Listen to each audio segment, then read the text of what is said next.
일부 재개발로 쫓겨난 노부부, 한평생 살던 집을 잃다. 40년을 함께한 집이었습니다. 마당에 피어난 감나무, 낡은 우체통, 그리고 그 속에서 함께 늙어가던 부부의 시간. 하지만 그 모든 게 하루아침에 사라졌습니다. 재개발이라는 두 글자 앞에서 말이죠. 모든 걸 잃은 아침. 그날 아침, 평소처럼 된장찌개 냄새가 집안에 퍼지고 있었습니다. 남편은 신문을 읽었고 아내는 작은 화분에 물을 주고 있었죠. 그런데 갑자기 문이 쾅 열렸습니다. 이 집, 오늘부터 철거 들어갑니다. 헬멧을 쓴 사내 몇 명이 아무렇지 않게 그렇게 말했습니다. 아내는 깜짝 놀라 대답했죠. 아니, 철거요? 아직 이사 갈 데도 없는데요. 하지만 돌아오는 대답은 차가웠습니다. 이미 통보 다 됐잖아요. 오늘 철거 들어가요. 짐 빼세요. 그 순간 남편은 신문을 내려놓고 천천히 자리에서 일어났습니다. 그리고 오래된 장롱 위에 놓인 흑백 가족 사진을 꺼내들었죠. 그의 손이 떨리고 있었습니다. 노부부의 삶, 그들이 떠나기 싫었던 이유. 이 노부부, 박노인 부부는 결혼 이후 줄곧 이 동네에서 살아왔습니다. 서울 변두리의 낡은 단층 주택. 하지만 두 사람에게는 그곳이 세상에서 가장 따뜻한 집이었죠. 남편은 평생 공장 일을 하며 허리 한 번 제대로 펴본 적이 없었습니다. 아내는 동네 분식집에서 20년 넘게 일하며 자식 둘을 키워냈죠. 그렇게 평생 모은 돈으로 겨우 지은 3평짜리 내 집 한 칸.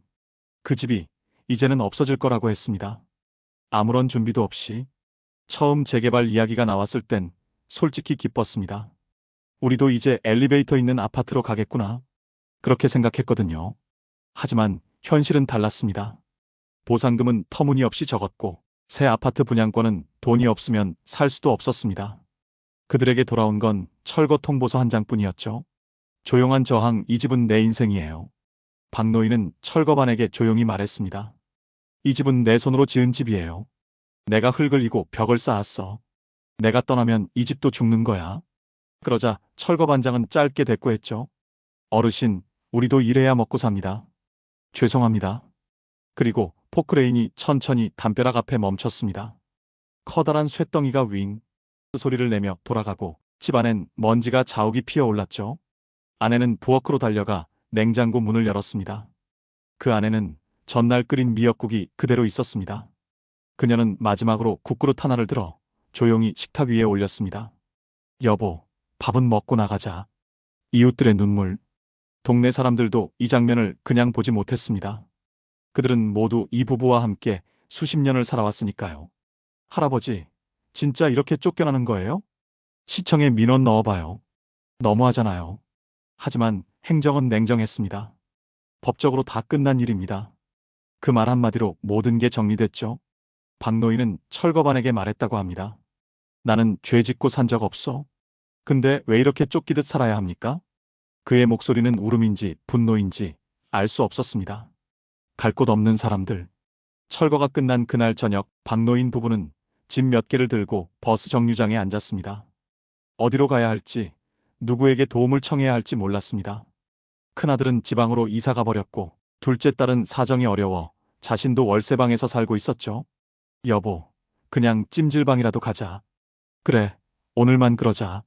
그렇게 그들은 찜질방 구석에서 낡은 이불 하나를 덮고 잠이 들었습니다.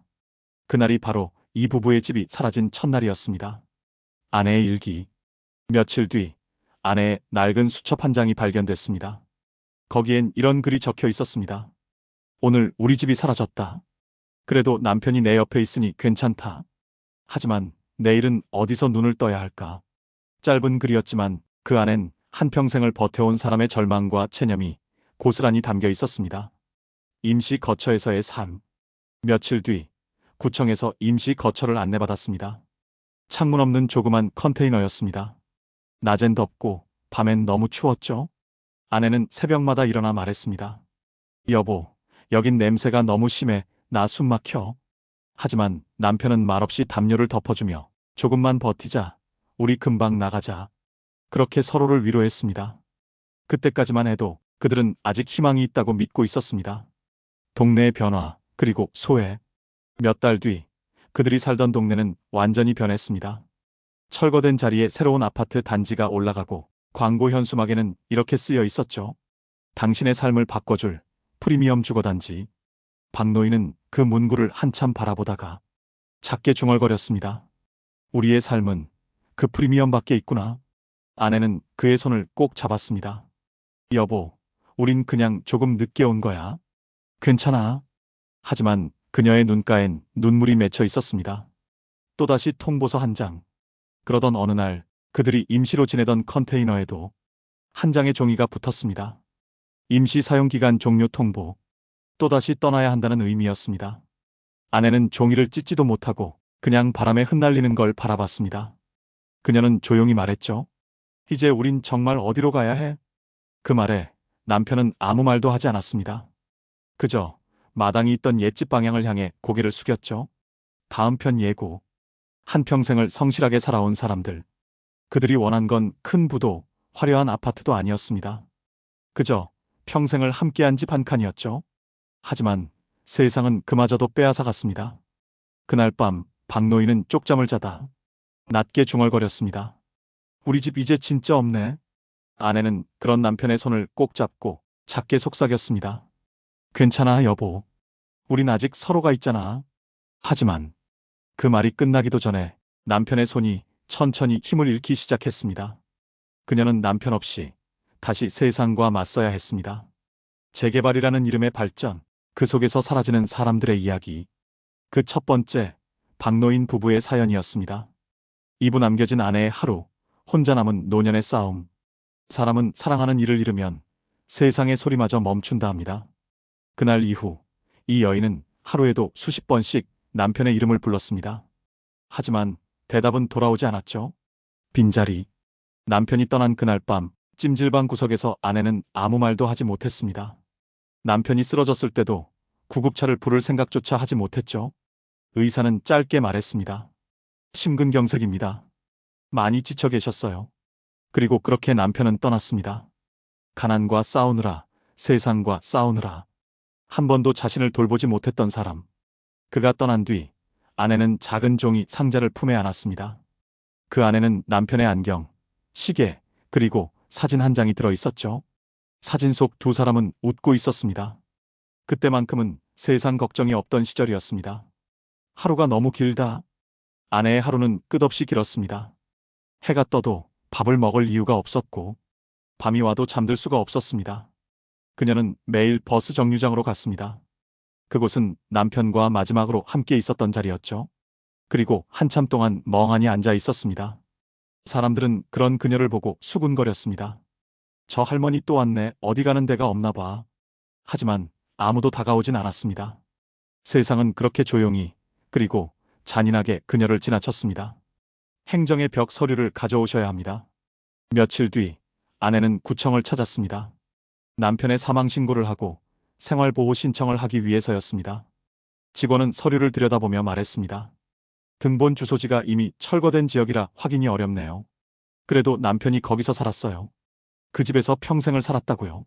하지만 돌아온 대답은 증빙이 안 되면 저희도 도와드리기 어렵습니다.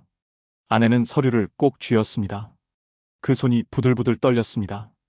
그녀에게 행정은 너무나도 낯설고 너무나도 차가운 벽이었습니다. 밤마다 들려오는 목소리. 그날 밤 아내는 낡은 담요를 덮고 눈을 감았습니다. 그런데 어딘가에서 익숙한 목소리가 들렸습니다. 여보, 일찍 자. 내일 또 새벽에 일어나야 하잖아. 그녀는 눈을 뜨고 주변을 둘러봤습니다. 아무도 없었습니다. 그저 찬바람이 문틈으로 스며들 뿐이었죠. 그녀는 조용히 중얼거렸습니다. 여보, 나 이제 어디로 가야 해? 그 말에 대답은 없었지만 그녀의 눈가에는 따뜻한 눈물이 흘렀습니다. 거리의 여인. 몇 주가 지나자 아내는 더 이상 임시거처에서도 머물 수 없게 됐습니다. 그녀의 짐은 캐리어 하나뿐이었습니다. 낮에는 도심을 떠돌고 밤에는 공원 벤치에 앉아 있었습니다. 사람들은 지나가며 돈 몇백 원을 던져주기도 했습니다. 하지만 그녀는 고개를 저었습니다. 전 국어라는 사람 아닙니다. 그냥 잠시 길을 잃은 거예요. 그녀의 목소리는 여전히 고닫지만 그 눈빛은 이미 한참 전부터 세상과 멀어져 있었습니다. 작은 친절, 그리고 눈물. 어느 날 저녁 편의점 직원이 그녀에게 따뜻한 컵라면 하나를 건넸습니다. 할머니, 저녁은 드셨어요? 그녀는 한참 동안 말이 없었습니다. 그러다 조용히 대답했죠. 이런 거 받으면 안 되는데. 라면 국물을 한 입 뜨자 그녀의 눈에서 눈물이 흘렀습니다. 여보, 나 이거 혼자 먹기 싫어. 편의점 직원은 아무 말도 하지 못했습니다. 그저 자리에 앉아 그녀 옆에서 함께 라면을 먹어주었습니다. 그날 밤 아내는 오랜만에 사람의 온기를 느꼈습니다. 남편의 유품. 며칠 뒤 아내는 짐을 정리하다 남편의 유품 상자를 꺼냈습니다. 그 안에는 편지 한 장이 있었습니다. 당신이 나보다 오래 살아야 해요. 그래야 내가 마음이 편할 것 같소. 혹시 내가 먼저 가면 울지 말고 밥 꼭 챙겨 먹어요. 그녀는 편지를 품에 안고 한참을 울었습니다. 여보, 나는 아직 밥을 못 먹었어. 당신 없인 밥맛이 없거든. 그날 밤 그녀는 남편의 사진을 가슴에 품고 잠들었습니다. 그리고 꿈속에서 남편은 늘 그랬듯 웃으며 말했죠. 여보, 나 여기 있어요.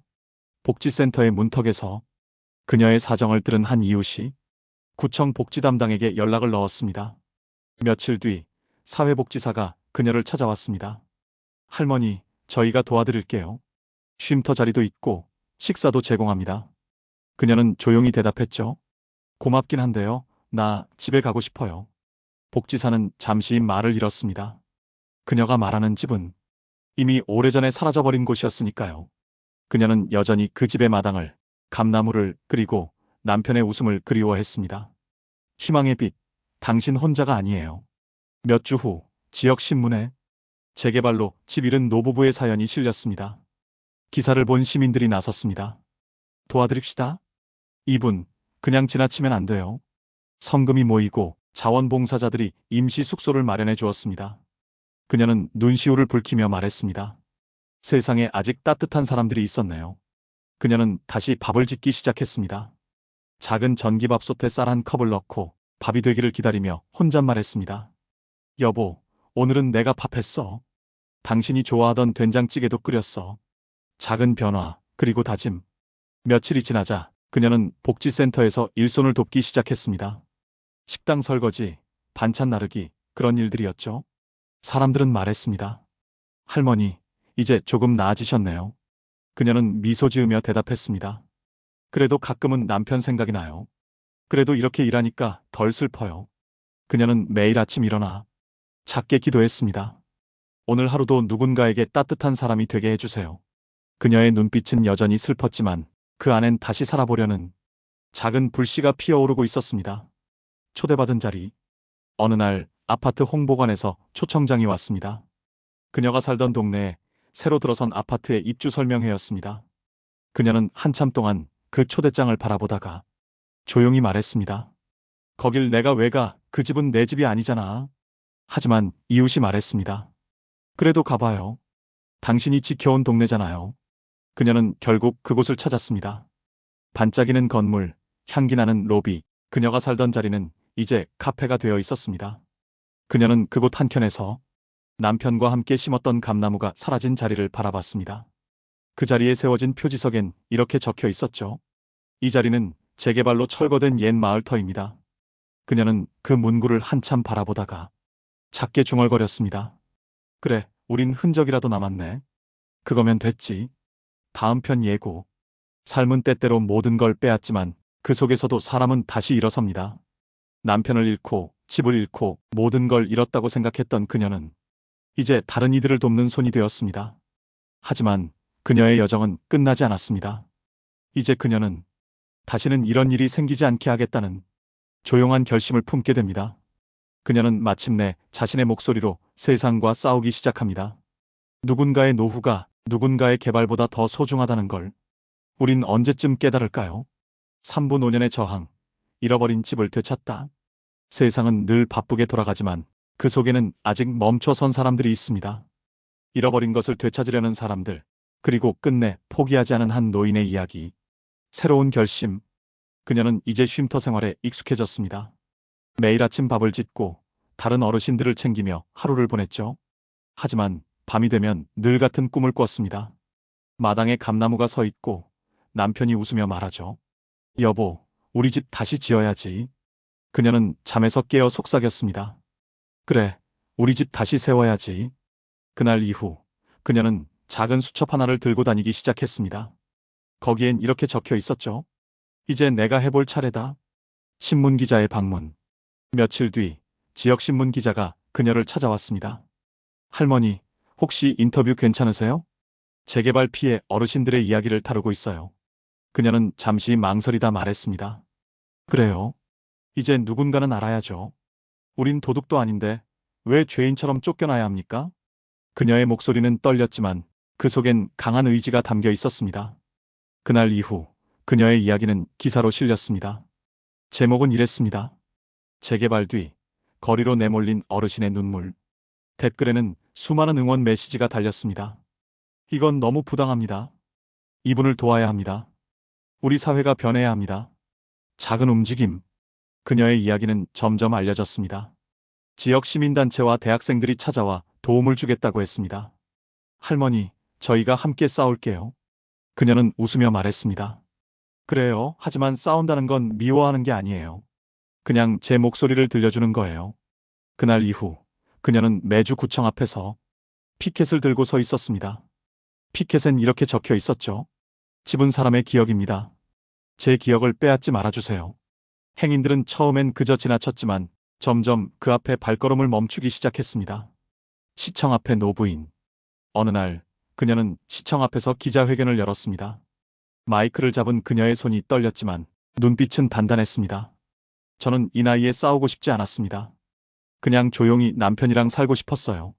하지만 세상이 우리를 내쫓았어요. 이건 잘못된 일이에요. 누군가는 말해야 했어요. 그녀의 말이 끝나자 사람들 사이에서 박수가 터져 나왔습니다. 누군가는 울었고 누군가는 조용히 고개를 끄덕였습니다. 그날 이후 그녀는 재개발 피해 어르신 대표로 불리기 시작했습니다. 관공서의 반응. 며칠 뒤 구청에서 연락이 왔습니다. 어르신, 다시 한번 이야기를 들어보죠. 그녀는 서류를 정리해 구청을 찾았습니다. 책상 너머의 공무원이 말했습니다. 당시 보상 기준이 너무 낮았던 건 사실입니다. 현재 추가 지원 방안이 검토 중이에요. 그녀는 차분히 대답했습니다. 저는 돈이 필요한 게 아니에요. 그냥 우리 같은 사람이 다시는 이런 일 겪지 않게 해달라는 겁니다. 공무원은 잠시 고개를 숙였습니다. 그녀의 눈빛이 흔들리지 않았기 때문입니다. 작은 승리. 몇 달 뒤 시의회는 고령 재개발 피해자 주거 보호 조례안을 통과시켰습니다. 그녀가 첫 목소리를 낸 지 6개월 만이었습니다. 뉴스에서는 이렇게 보도됐습니다. 한 노인의 용기 있는 외침이 만든 변화. 그녀는 인터뷰에서 조용히 말했습니다. 제가 한 일은 별거 아니에요. 그냥 잃어버린 집을 기억하고 싶었을 뿐이에요. 옛집의 자리. 조례가 통과된 날 그녀는 다시 그 동네를 찾았습니다. 이제 그 자리는 기억의 정원이라는 작은 공원이 되어 있었습니다. 그녀가 살던 집이 있던 자리엔 작은 감나무 한 그루가 심어져 있었습니다. 그녀는 나무 앞에 다가가 손끝으로 가지를 살짝 어루만졌습니다. 여보, 당신 감나무야 다시 살아났네. 그리고는 조용히 웃었습니다. 그 웃음은 눈물과 함께 피어나는 미소였습니다. 편지. 그녀는 집으로 돌아와 편지를 썼습니다. 남편에게 보내는 편지였습니다. 여보, 나 이제 괜찮아. 사람들이 우리 얘기를 들었어. 이젠 더 이상 누군가가 우리처럼 쫓겨나지 않게 됐어. 당신이 지켜봤지? 우리 집 다시 세워졌어. 이젠 진짜 편히 쉬어도 돼. 편지를 접어 감나무 아래에 묻고 그녀는 한참 동안 하늘을 올려다봤습니다. 구름 사이로 햇살이 비쳤고 그녀는 작게 중얼거렸죠. 여보, 이제 정말 집에 가자. 노년의 평화. 그녀는 이후 쉼터에서 봉사활동을 계속했습니다. 자신처럼 삶의 터전을 잃은 사람들을 도우며 말했죠. 우리가 목소리를 내야 해요. 그게 세상을 조금이라도 따뜻하게 만드는 거예요. 사람들은 그녀를 감나무 할머니라고 불렀습니다. 그 별명에는 존경과 애정이 담겨 있었죠. 그녀의 눈빛엔 여전히 슬픔이 있었지만 그 안에는 더 큰 힘이 자리 잡고 있었습니다. 이제는 내가 누군가의 희망이 되어야지. 그녀는 그렇게 조용히 살아갔습니다. 집이란 무엇인가? 집이란 단순한 공간이 아닙니다. 그 안에는 시간과 추억 그리고 사랑이 함께 살아갑니다. 재개발이란 이름 아래 사라진 수많은 집들 속엔 그렇게 살아온 사람들의 이야기가 있었습니다. 하지만 한 여인은 그 이야기를 세상에 남겼습니다.